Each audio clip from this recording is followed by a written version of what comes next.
بسم اللہ الرحمن الرحیم۔ السلام علیکم ورحمۃ اللہ۔ ایک مرتبہ درود شریف ضرور پڑھ لیں۔ بادشاہ بننے کا نسخہ۔ ایک بھکاری نے ایک بزرگ کے سامنے دستے سوال دراز کیا اور ساتھ ہی دعا دی، اللہ تعالیٰ تمہیں بادشاہ بنائے۔ بزرگ نے اس سے پوچھا، کیا تم بادشاہ بننا چاہتے ہو؟ بھکاری نے حیران ہو کر جواب دیا، جناب، میں نسلوں کا بھکاری، میں کیسے بادشاہ بن سکتا ہوں؟ بزرگ نے کہا، چلو ہم ایک تجربہ کرتے ہیں۔ میں تمہیں بادشاہ بنانے میں کامیاب ہو گیا تو تم مجھے حج کرواؤ گے، اور میں اگر ناکام ہو گیا تو میں پوری زندگی تمہاری کفالت کروں گا۔ بھکاری مان گیا۔ بزرگ نے اس سے کہا، تمہاری جیب میں کتنے پیسے ہیں؟ بھکاری نے پیسے گنے تو وہ 30 روپے تھے۔ بزرگ نے کہا، اسے مٹھائی کی دکان پر بھیجا، 30 روپے کی جلیبیاں منگوائیں۔ سامنے بے روزگار مزدور بیٹھے تھے۔ بزرگ نے اسے حکم دیا، تم یہ جلیبیاں ان مزدوروں میں جا کر تقسیم کر دو۔ بھکاری گیا اور جلیبیاں مزدوروں میں بانٹ آیا۔ بزرگ نے اسے ساتھ بٹھا کر کھانا کھلایا اور حکم دیا، تم گھر چلے جاؤ، 30 دن انتظار کرو اور دیکھو اللہ تعالیٰ کی طرف سے کیا پیغام تمہاری طرف آتا ہے۔ بھکاری چلا گیا۔ وہ تیسرے دن دوڑتا ہوا بزرگ کے پاس آیا اور خوشی سے چھلانگیں لگا رہا تھا۔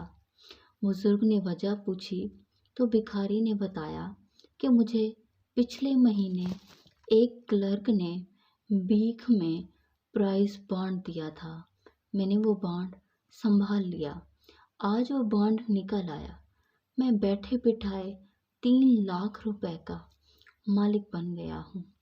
بزرگ مسکرائے اور اس سے کہا، یہ بانڈ تمہارا نہیں، اس کا مالک وہ ہے جس نے تمہیں یہ بانڈ دیا تھا۔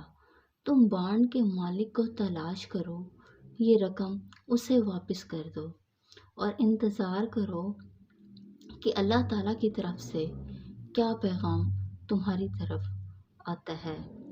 بھکاری کو یہ آئیڈیا بہت برا لگا، لیکن اس کے باوجود اس نے کلرک کو تلاش کیا اور بانڈ لے کر اس کے پاس پہنچ گیا۔ کلرک بھکاری کی ایمانداری پر حیران رہ گیا۔ وہ بھکاری کے ساتھ دفتر سے نکلا، ڈی سی آفس گیا، وہاں کنسٹرکشن کمپنی رجسٹر کرائی، بھکاری کو 50% کا حصہ دار بنایا اور سرکاری ٹھیکے لینا شروع کر دیے۔ وہ دونوں مل کر کام کرتے تھے، کلرک ٹھیکہ لیتا تھا اور بھکاری کام کرواتا تھا۔ یہ کمپنی مزدوروں کو 3 وقت کا کھانا دیتی تھی۔ کمپنی چل پڑی، کلرک اور بھکاری دونوں امیر ہو گئے۔ یہ دونوں بزرگ کو ہر سال حج پر بھجواتے تھے اور شام کے وقت بھکاریوں کو روک کر انہیں بادشاہ بننے کا نسخہ بتاتے تھے۔ یہ کمپنی آج بھی قائم ہے، اس میں اب کلرک اور بھکاری کے بچے کام کرتے ہیں۔ یہ کمپنی 30 روپے کے صدقے سے شروع ہوئی، یہ اب تک درجنوں لوگوں کو بادشاہوں جیسی زندگی دے چکی ہے۔ میں ذاتی طور پر ایسے 20 لوگوں سے واقف ہوں جو جاہل بھی ہیں، نالائق بھی ہیں اور غیر محتاط بھی، لیکن ان پر اللہ تعالیٰ کا کرم برستا رہتا ہے۔ میں نے جب بھی تحقیق کی، مجھے اس کرم کے پیچھے ہمیشہ صدقہ اور خیرات ملی۔ یہ دل کے سخی اور ہاتھ کے کھلے ہیں۔ میں نے ایک اور چیز بھی مشاہدہ کی، انسان اگر صدقہ کرے اور ساتھ ہی عاجزی اختیار کر لے تو دولت بھی ملتی ہے اور عزت بھی، کیونکہ جس طرح خوشحالی کا تعلق صدقے سے ہے، بالکل اسی طرح عزت و عاجزی سے وابستہ ہے۔ آپ جتنا بھی جھکتے جاتے ہیں، آپ کی عزت میں اتنا ہی اضافہ ہوتا جاتا ہے۔ مزید ایسی ویڈیوز کے لیے ہمارے چینل کو سبسکرائب کریں۔ شکریہ۔